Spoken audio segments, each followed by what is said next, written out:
Okay, good afternoon, committee members and other parties of interest. This oral presentation for RFP-25-00378, the CMAR for the CDBG-DR Single Family Housing Repair Program is being held in part by means of communications media technology. Active participation will be for committee members and presenting firms only. A recording of the meeting will be made available to the public and all other interested parties at a future date. Please be advised that the cone of silence is still in effect. All meetings and correspondence must include me. My name is Ethan Kersey, and I'm the buyer for this project. Again, for the record, this meeting is being recorded and will be posted online at a future date. At this time, I'll ask each committee member to introduce themselves for the record, beginning with the committee chair. Good morning, afternoon, between Rob Hendrickson, Management and Budget. I don't even know what to say now. Good afternoon, Audrey Ziegler, Social Services Department. I'm trying to look at the clock. Rob Parkinson, Management and Budget, Criminal Justice and Grants Management Office. John Lower, Facilities and Real Estate, Hillsborough County. Brenda Vinesia, Affordable Housing Services. Kim Rogers, Engineer with Water Resources Department. Sarah Williams, Architectural Services Manager. Nicole Gelber, Compliance and Monitoring Manager at Affordable Housing. Thank you. Presenters, if you would, please introduce yourself for the record the first time you speak today as well. Our presenters will have a total of 60 minutes, 30 minutes for presentation and 30 minutes for Q&A. The committee is advised that they may ask clarifying questions regarding any information provided in the firm's written proposal or that the firm brings up during today's oral presentation and interview. I'll be timing your presentation and will signal to you when there are 2 minutes remaining. Immediately following the presentation, we will move on to the Q&A portion where I will also track your time. I will start your time once you begin to speak. And with that, Ducky, I will turn it over to you to begin your presentation. See. All right, great. Thanks, guys. Appreciate you. Good afternoon, I guess. We're 3 minutes into it. Thanks for having us here. My name's Danny McCarron, founder, CEO of Ducky. I'll do my best to keep this. First off, this sounds okay? Yep, Yeah. we got you. You guys Great. here in the back? Yeah. Okay. Keep this generally brief so you can hear from the implementation team, but I do want to quickly kind of share my experience with Hillsborough County right out of college, late 90s, early 2000s. I spent, I think, just about the first 4 or 5 years of my professional life. I felt like spent just about half of that at the Army Corps of Engineers office and really kind of felt pretty fond of that place. My wife and I even had our engagement dinner at Burns Steakhouse back then. So any chance to get back, she's pleased. Because of that, what you're going to hear today is a legitimate purpose-built team that we've assembled specifically for this engagement. This is not a typical off-the-shelf product. I mean, we really put some thought into how we would want to do this and purpose-built it for that case. I want to start. You're going to hear from Jonathan Krebs at some point. He advises us on programs just like this. Jonathan brings deep experience in large federally funded disaster recovery housing programs, pretty much to make sure they're set up correctly from day one, scalable, defensible, and audit ready. Working alongside Jonathan, we're going to have Kelly Huck and Chris Spillman. Kelly recently joined us at Ducky. We are ecstatic to have him, over the moon to have him. Together, Kelly and Chris lead implementation and program execution outside of pure construction. They will be working at the intersection of county, BDO, and the construction team to make sure that our decisions are clear, documented, and defensible, and that the program keeps moving without surprises. Kelly is going to be especially hands-on during the first 90 days, providing a heavy engagement, a tiger team approach, if you will, to get the program stood up right away. And then finally, we have Justin Palmer. He's our COO. We have Garrett Tillman, our project manager on this program. These are 2 people I've had the honor of working side by side with for over 10 continuous years as a Ducky team. Together, we've built thousands of homes and we've put 1,000 more people back into rehabilitated homes on the tail end of a disaster. And Justin's going to be accountable for that construction program overall, with Garrett leading day-to-day construction execution in the field. Super happy to be here, guys. Thank y'all so much for the opportunity. With that, I'll turn it over to Justin. Thank you, Danny. My name's Justin, and I just want to thank everyone for the opportunity to present today. For our agenda, we're going to talk on the Ducky Recovery Advantage. then walk through our construction management philosophy, finally explain how we approach compliance in a highly regulated recovery program. Once we've completed our presentation, we'll open it up for discussion in the committee questions that you have. So who is Ducky Recovery? The name Ducky originated in the Florida Panhandle. When Hurricane Katrina hit, the Ducky team answered the call. They left their families and mobilized to Louisiana to help with the recovery effort. It was during that response that Ducky's son, Charlie, who was a Florida Panhandle native, and Danny formed a partnership, one that ultimately became Ducky Recovery as it exists today. From that point forward, we focused exclusively on CDBG-funded disaster recovery programs. This isn't something that we added later. It's why this company exists. To date, we've completed over 800 residential projects in the state of Florida alone, with a near even split between new construction, MHU replacements, and rehabilitations.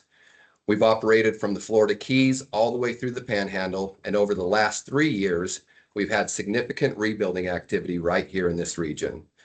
Today, we have 24 staff members located locally, operations managers, project managers, compliant managers, inspectors, and permit specialists.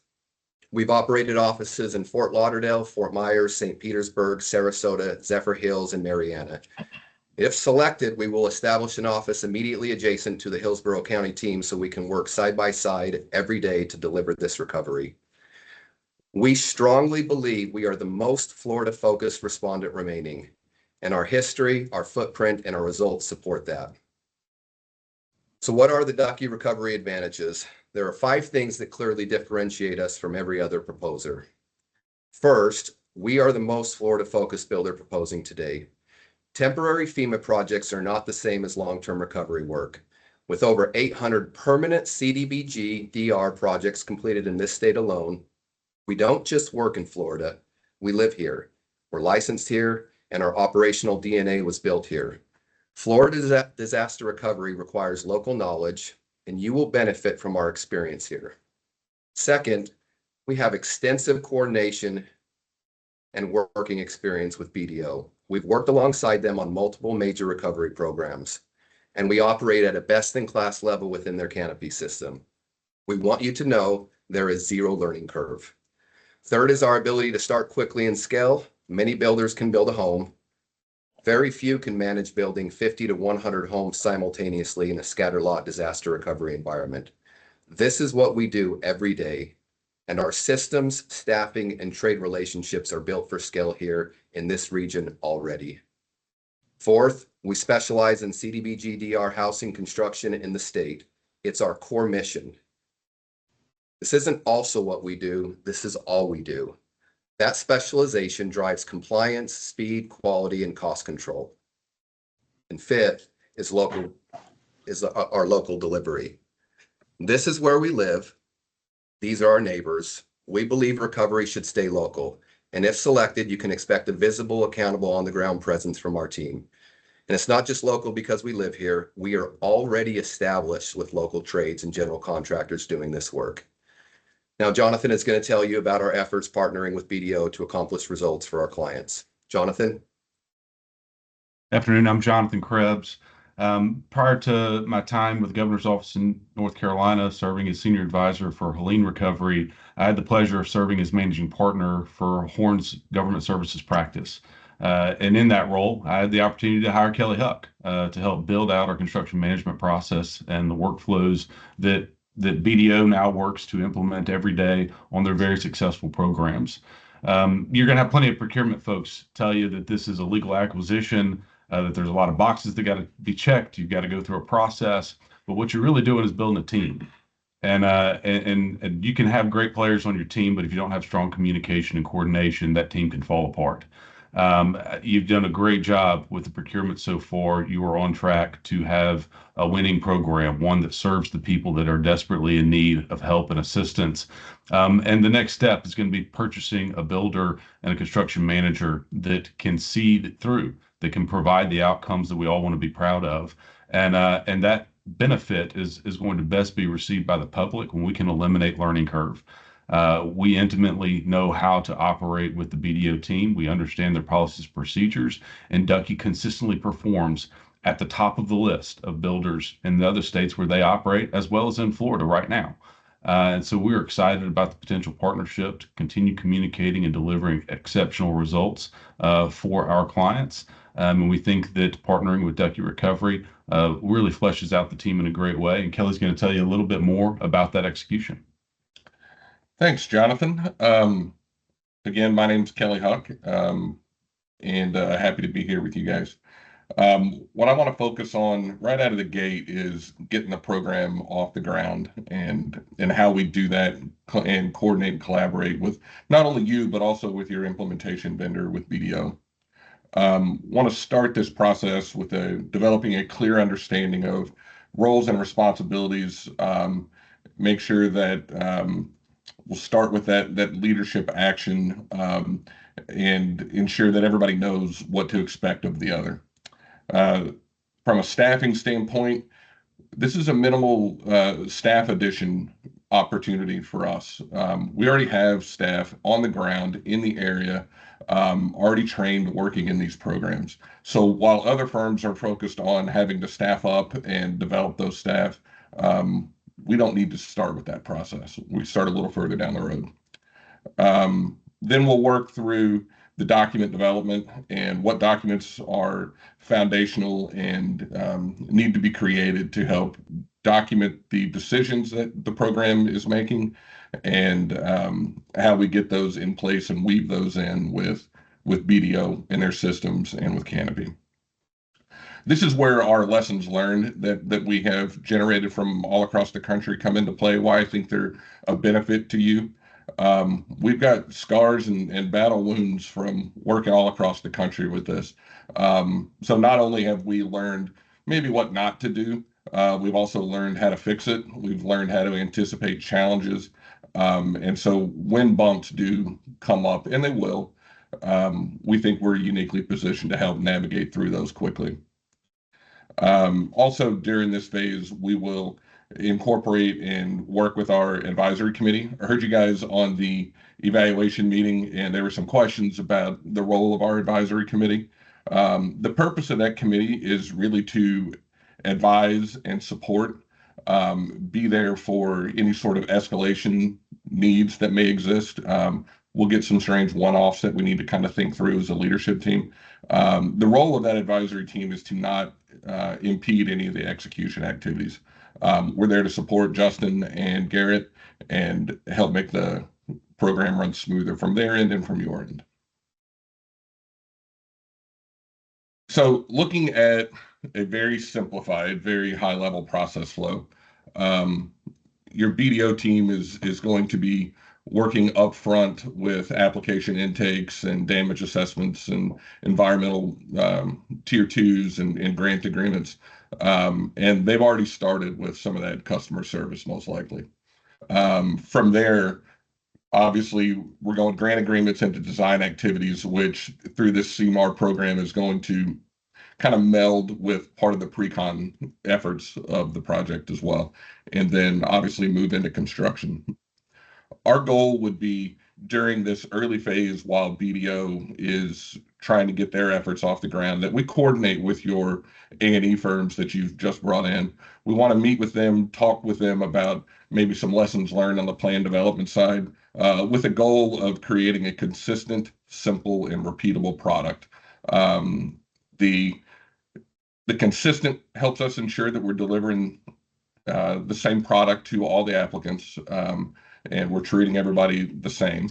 Simplicity, we're looking for efficiencies from the standpoint of design, from permitting reviews, from inspections, from purchasing requirements, and then frankly from the trades actually building the house.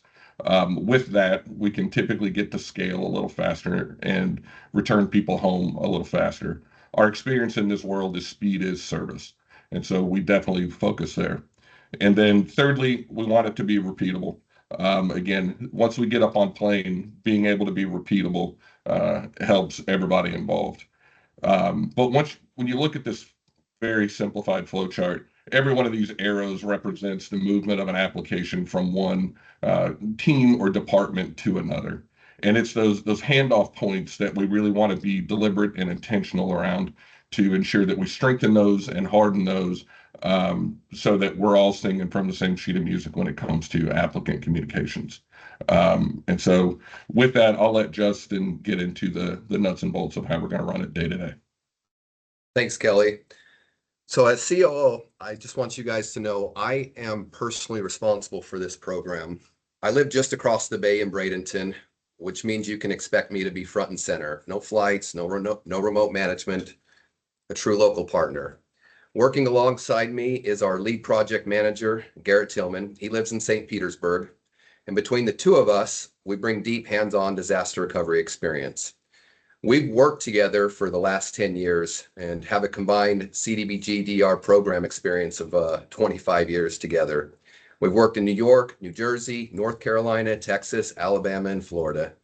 And I truly believe we've seen nearly every condition a residential home can present. Just want to give you an example of one. We actually had a project that was a fishing shack in the 1930s. It had an addition in the 1960s and another in the 1990s. All built under different codes, compromised over time, and navigating those challenges is where experience matters. And we have solved those challenges with CDBG dollars over 800 times in Florida alone. My core skill set is lean residential construction. Lean thinking is embedded in everything I do.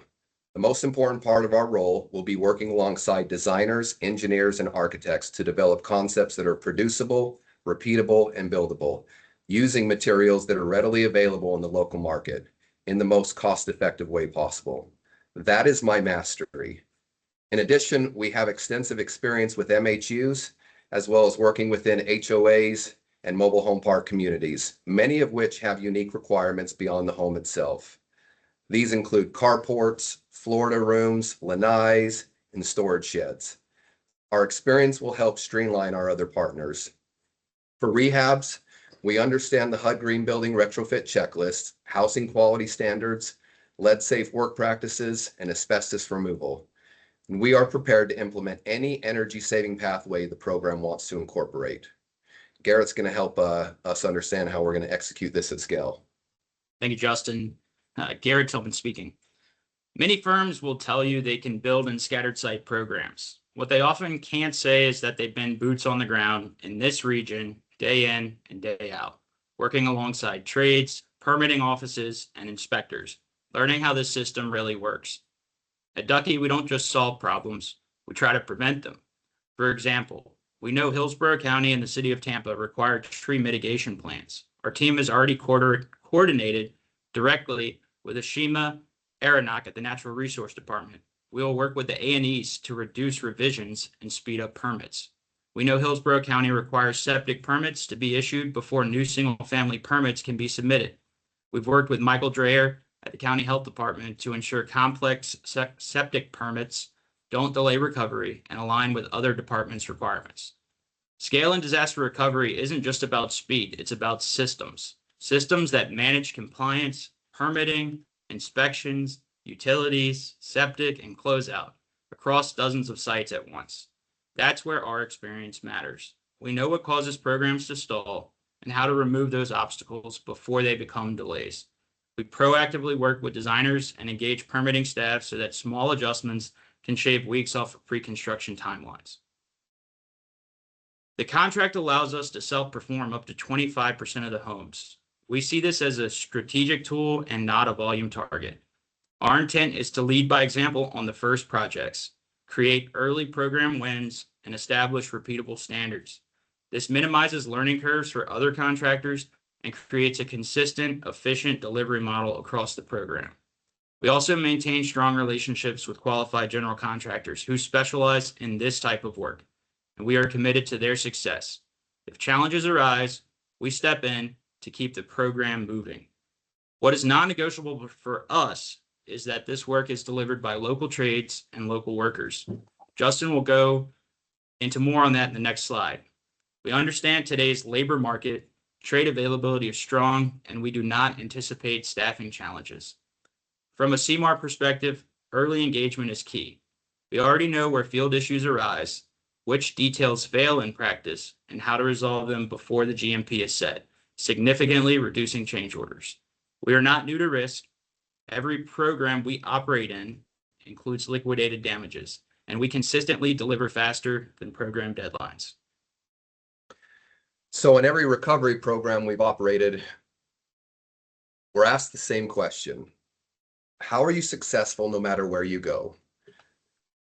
One of the biggest reasons is how we treat and pay our trade partners. Oftentimes other contractors use a pay when paid model. We take a different approach because we know it's impossible to scale work if contractors aren't paid quickly. We pay every 2 weeks after work is inspected and invoiced. That is a differentiator. And because we know this, we will prioritize using GC companies that have a proven track record of paying their trade partners quickly. This is imperative for success. Because trades are paid quickly, they can keep up with demand, staff their crews, and prioritize our projects. And that directly translates to speed, quality, and reliability. Florida shell contractors responsible for foundations and framing are a major part of that ecosystem. Hillsborough County has large, capable shell firms, such as Leola Construction, CCA, and GSUS, that can perform recovery work at scale. Nearby trades include Elevated Construction, Ramos Custom Carpentry, and Continental Multi-Services. For MHUs, Hines Mobile Homes installation has been a trusted partner for over thousands of projects locally. We also own a local roofing company, Barley Construction, that's been operating for over 30 years, further strengthening our local delivery capacity. How we treat and support those trade partners determines success. It's part of our DNA to create opportunities for local companies, and that's how real economic recovery happens. We want the local businesses to share in the recovery along with homeowners. We know that when trades succeed, projects move, and when projects move, communities recover. Thanks, Justin. For cost schedule and change control, our differentiator is the system we operate on. We transitioned our entire operation from Procore to Monday.com because disaster recovery is scattered site, multi-jurisdictional, compliance heavy, and constantly changing. Monday.com gives us the ability to adapt information flow. When a county or a program asks to see data in a specific way, we build a custom workflow that delivers exactly what the client wants to see. That flexibility directly impacts performance. Communication is simple and intuitive. Field teams, project managers, and leadership are all working from the same real-time information, reducing delays and unnecessary change orders. Dashboards get program-level oversight, while project boards provide control across pre-construction, construction, and warranty. And warranty matters. It's where strong builders prove themselves. Our system tracks and resolves warranty items with the same discipline as construction, because doing the right thing for homeowners is non-negotiable. I don't know of another company that the CEO and COO are present on weekly warranty calls, and that's important to us. It's important to Ducky to serve the homeowner. So why are we really here? I want to take a moment to talk about the homeowner experience because this is our why.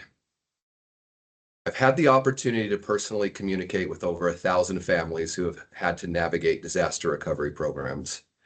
What I've learned is that it's rarely about the loss of possessions or even financial hardship. The real damage is emotional. Their lives have been thrown into the unknown. Their routines are gone. Their families are displaced, and they need help and clarity. For us, serving homeowners is an honor and a privilege, and we never lose sight of that.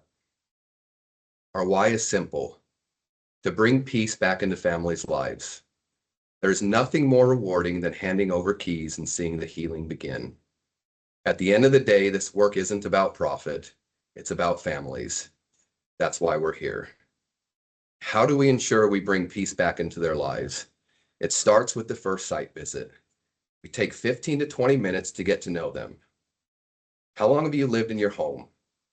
What are your favorite memories living in the area? Talk about sports, music, family. In just 15 to 20 minutes, you go from serving an applicant to serving a friend. Because of this, you can expect to receive many homeowner thank you letters throughout the process. Thanks, Justin. I'd like to go over some examples of projects here. This is an example of a more complex turnkey mobile home project located in a mobile home park within a flood zone.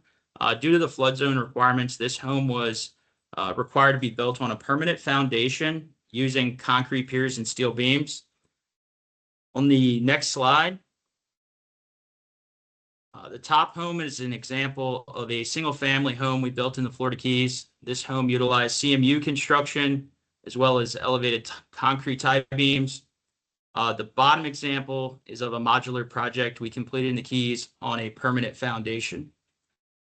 And then on the next slide, this is a slide, just a perfect example of what we really do every day. Just a standard, repeatable, single-family home. This is the most consistent project type we see across the programs we work in. Chris is now going to go over how we manage compliance through the recovery process.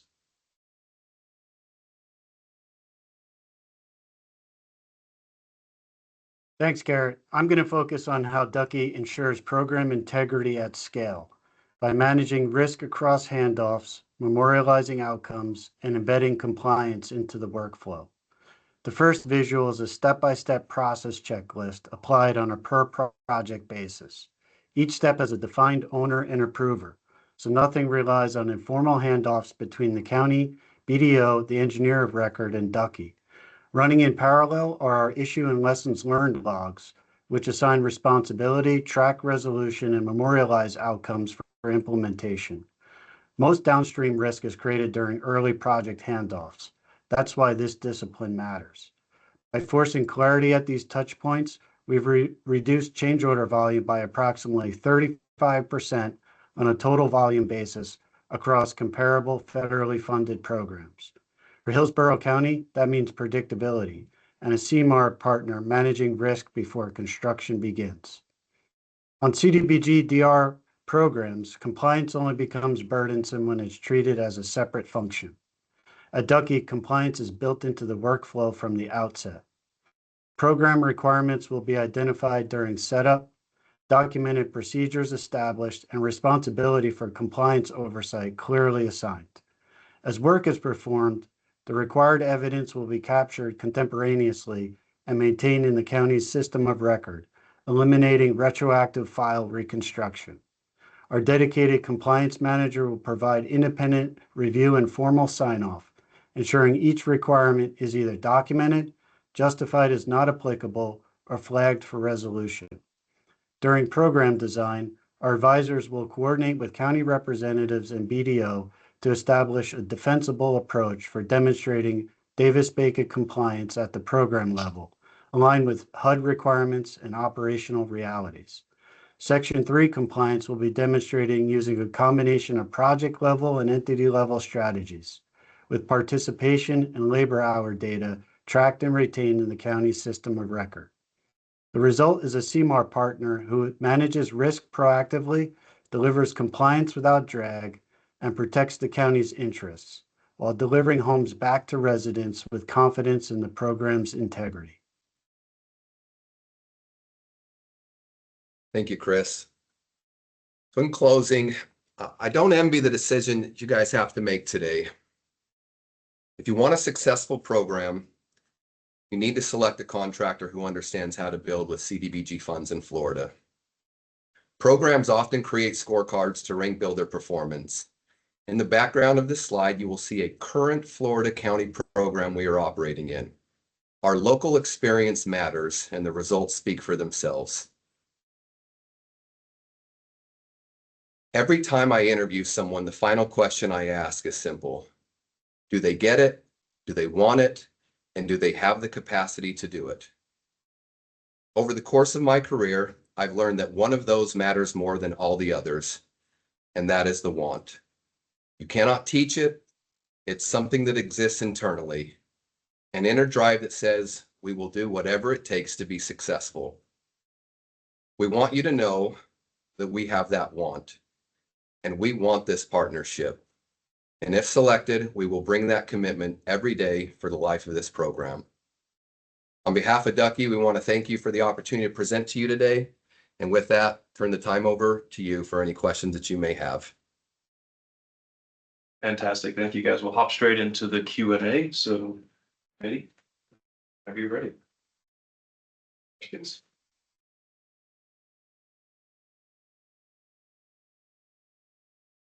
So you mentioned section 3 in Davis-Bacon. How do you manage section 3 requirements and also keep timeliness on target?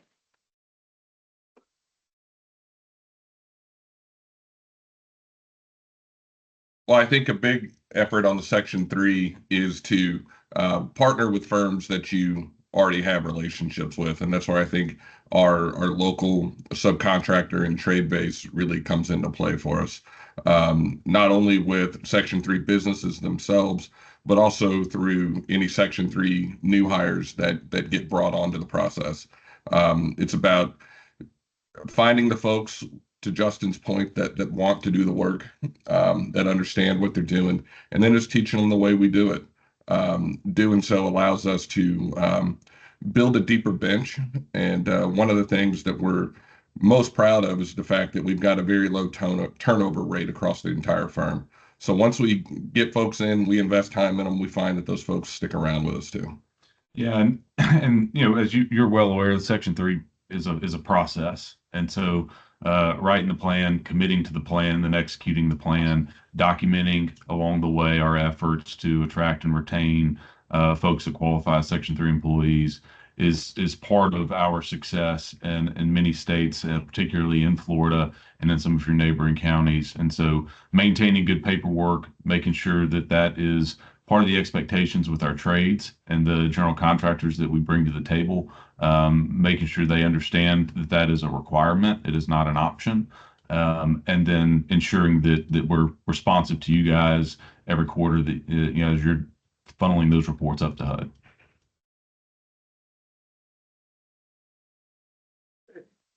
I have a question. In your proposal, you mentioned doing a lot of outreach for the program, and you didn't mention it today. Could you just talk a little bit about that and what your strategy would be to help us with outreach? Sure. You know, in other programs in other parts of the state or even other parts of the country, there have been instances where the program implementation contractor needed some help from builders along the way to try and boost outreach numbers. What we have found being very effective is we see outreach and application numbers pick up once there's actual construction being completed in the field. And so we kind of get this ground level surge of interest in the program. And so what that allows us to do is go start handing out flyers and sharing program information in neighborhoods in which we're already working, where people see our work day to day. They see that it's real. Many folks don't believe the fact that they're going to get a free house through the program. It's one of those, if it sounds too good to be true, it must not be, right? And so being able to just be face to face and share information with neighboring homeowners has been probably our most effective outreach effort that we've done. Yeah, and you know, you think about, for example, just putting program signs in the lawns as the work's being done.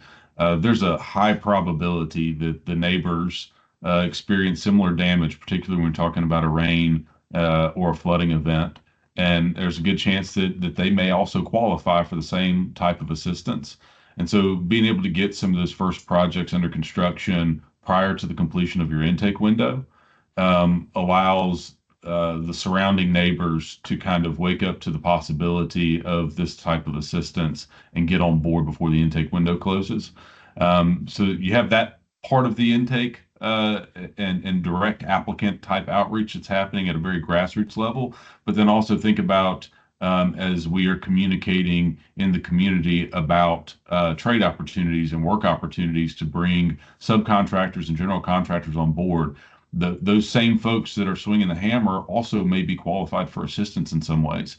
And so word spreads. They think about their neighbors, they think about their cousins, they think about their aunts, and they mention the program to them because of the opportunity that they potentially have to work within the program. And so, you know, part of just pushing out opportunity and driving a local recovery effort spreads that word, and then delivering consistent quality results ensures that it's a good word that's spread. Thank you. So you talked a lot about kind of your overarching philosophy and your project management, so which I appreciate. I want to ask about the example projects you used in the proposal. Who actually on this call was part of those example projects in the proposal? Yeah, so that would be me, Garrett Tillman. I worked on all of those various projects at different times.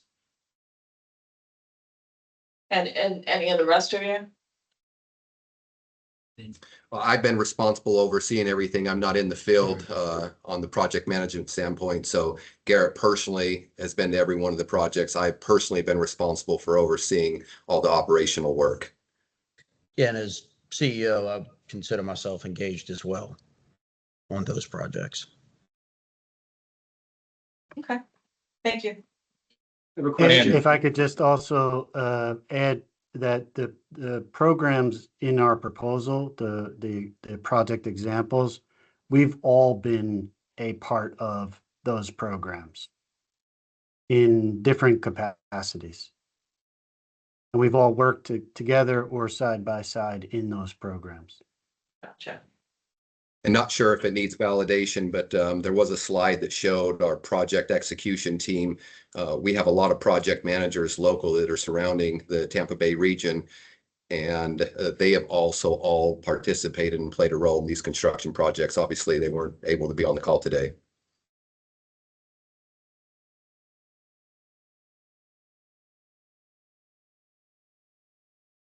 I have a question for you guys. What are some of the challenges that you foresee us facing as a result of this work occurring? It'll end up probably being close to a year and a half after Milton. So there's a time period that's elapsed that's not insignificant. What does that mean to the effort, and what your experience suggests will be things we might be challenged with dealing with? Yeah, I'll take that first, and then others can add in. So the one thing that I see is on the homeowner side, obviously we're talking a year and a half post the event. And so one of the things that you're going to experience is initial frustration. Sometimes homeowners they don't understand the complexities and the process that needs to go through in order to execute these programs. And so what I found when we talk about that human element, that homeowner communication, we want to be able to interact upfront with them and have a restart. We're here right now, and right now we're going to move you forward to be able to make you whole. And you got to generate a little bit of excitement, because a lot of people are beat down, and I find that's the number one thing that we deal with is just people that are down and out. Got to lift up their spirits, and we have to execute. It is incredibly important that we do what we say we're going to do. And so it's an under promise, over deliver every day, and people will turn around and then they'll be happy and they'll be grateful for the recovery effort. Yeah, I echo Justin's comments. I think you have to be really sensitive to the homeowner's position at that point. The longer it goes from the storm to that first project, that you tend to see more things on the construction side that have kind of evolved over time, where that homeowner's making hard decisions about how to stay there. And so they're probably choosing to live in something that may not be safe. They've probably accepted some less than quality, get through it type repairs that allow them to stay there in their community. And so when we finally get on in the field to work on this house, you're no longer just dealing with storm damage. You're also dealing with whatever types of duct tape and zip ties that have been holding that house together. And you have to kind of dissect some of that and press reset to make sure you're putting them in a long-term safe structure that's really going to be an asset and not a liability. And so making sure that the scopes encompass all the activities necessary to create that safe, lasting environment. And then just really taking a sense of urgency to the field, because the first house may start 18 months after Milton, but that's not going to be the last house. Somebody's going to be last in this program, and really operating with urgency, knowing that whatever that timeline is, it's not fast enough. And we've got to show up every day ready to deliver a rapid result for every family who's been waiting in line for this service. And making sure the team understands that commitment is just a critical part of how we deliver these programs. Thank you. If you mentioned it, I'm sorry, but what is the formal relationship between Ducky and CSA Consulting? So CSA could, you want to go ahead, Chris? You're talking about CSA Consulting on the CMAR team, correct? Yeah. Yeah, we're a As partners, sub-consultant. what? We're a sub-consultant to Ducky. Danny and I have known and worked together for 15 plus years. So we supplement with our staff where programs need to scale quickly and implementation is of the highest urgency.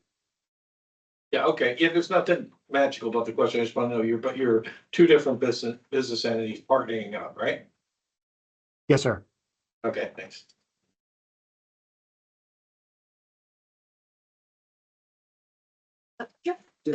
I just had a question on, you mentioned repeatable like plans or housing type. So my question was about that process and are you bringing to the table to the architects and engineers something that you've already used before? You're working with them side by side to develop that? How does that process work?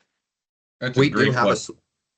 we do have a suite of plans that are available. I believe one of the architects and engineers elected has been actively creating program houses and recovery programs. So they have a great suite of homes. I don't know enough about the process between you and them on what you're requiring, but we would love and crave the opportunity to sit down with them.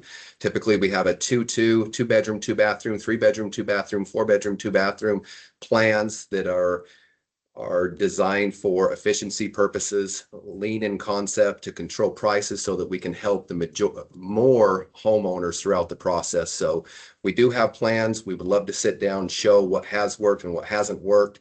And we talked a little bit about that. The reason that we like to start first and building the first homes, imagine we have 10 general contractor partners executing this program for us. The very first time that a home's built, it's never perfect. And so if we control that first build process and we work with the design team for things that might need a little bit more emphasis on measurements or details, when it goes out to all the other general contractors, those items are already corrected. So rather than them dealing with something that's not perfect 9 individual times, we address it the very first time and then they can be successful. We find that works really good.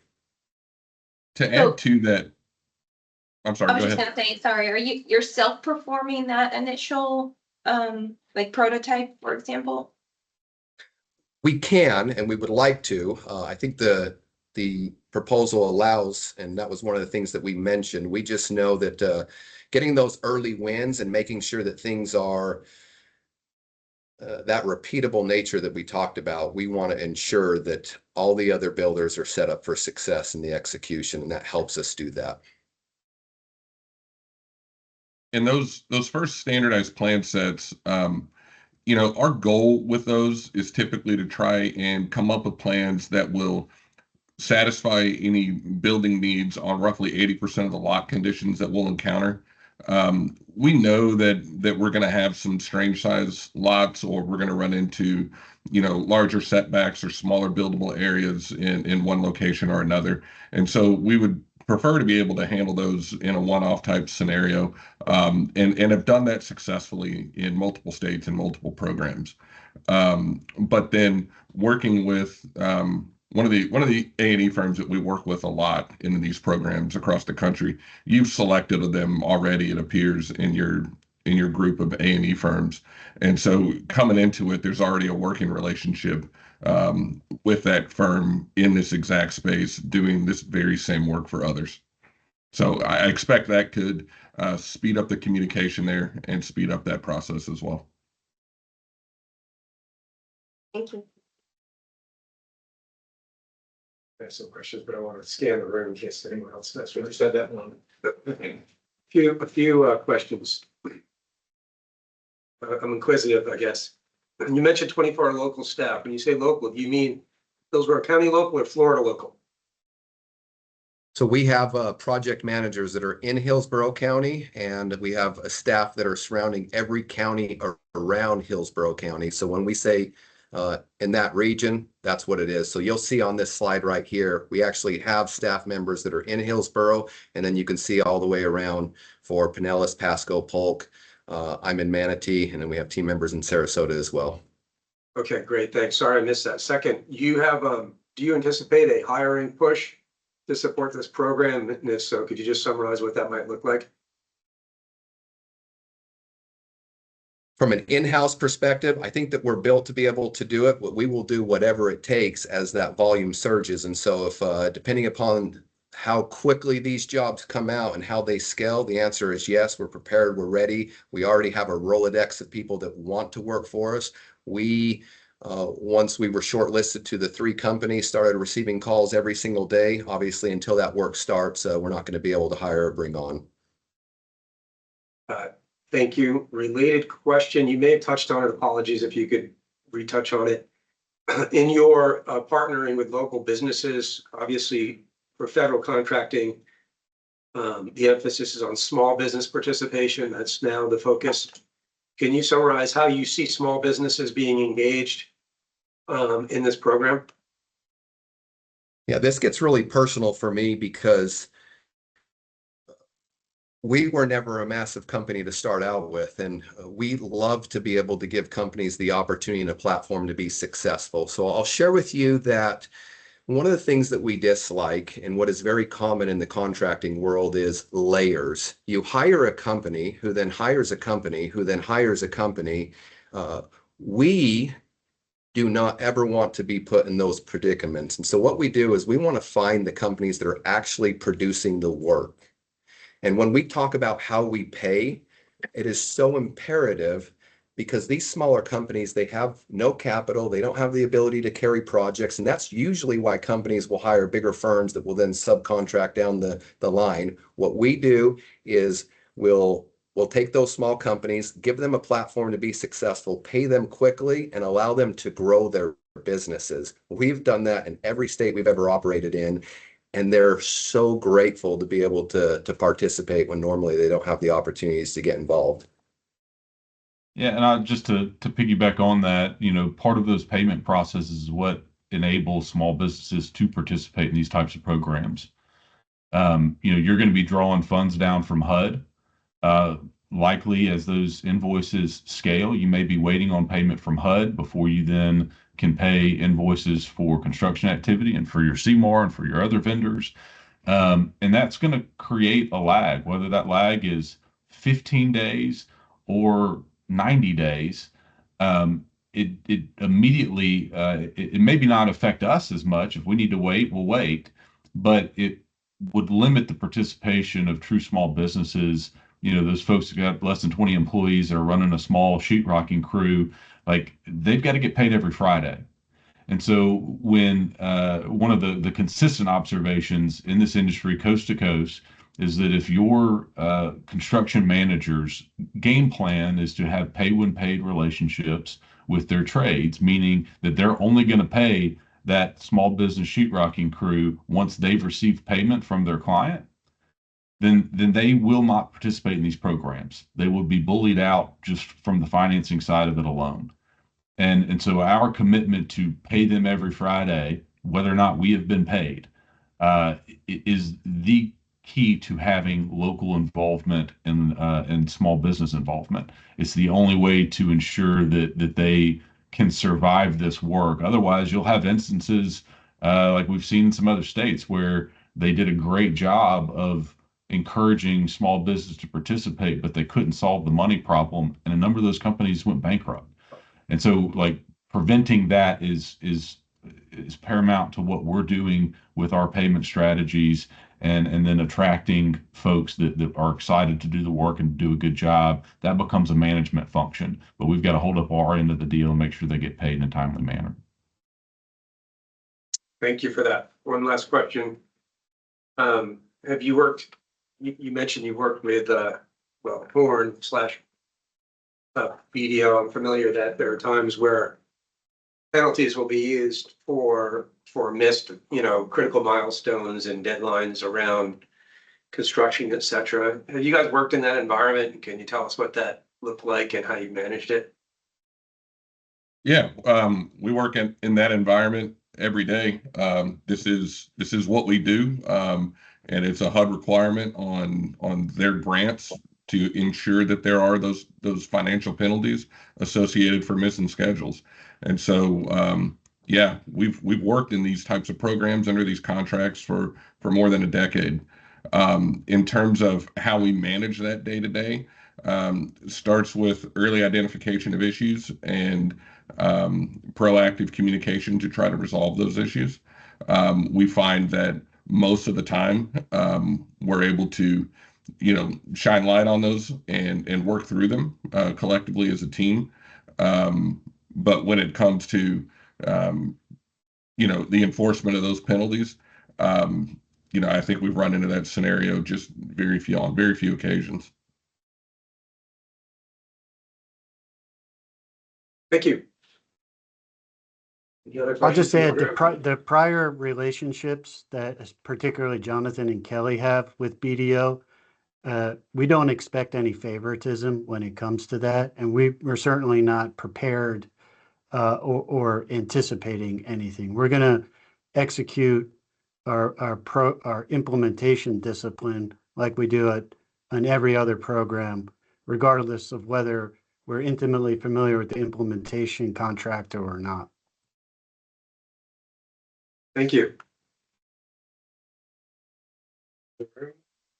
Questions for the group? Well, thank you for your proposal, guys, and for your time today. Appreciate it and learn more about your priorities and your approach. So that means a lot. I'll hand it back to Ethan. Is there anything else that you need to cover? No, we just appreciate you guys' flexibility throughout the process with us here on this one. We'll go ahead and wrap up. Just so you know, we are meeting again today at 3:45. If you wish to watch us as well, discuss the firms. I think that's it. Thank you guys so much for hopping on. I'm gonna go ahead and stop the recording now. Thank you, guys. Thank you, guys. Appreciate it. Thank you. Thank you, guys. Thank you, guys. Thank you all for your so time. much.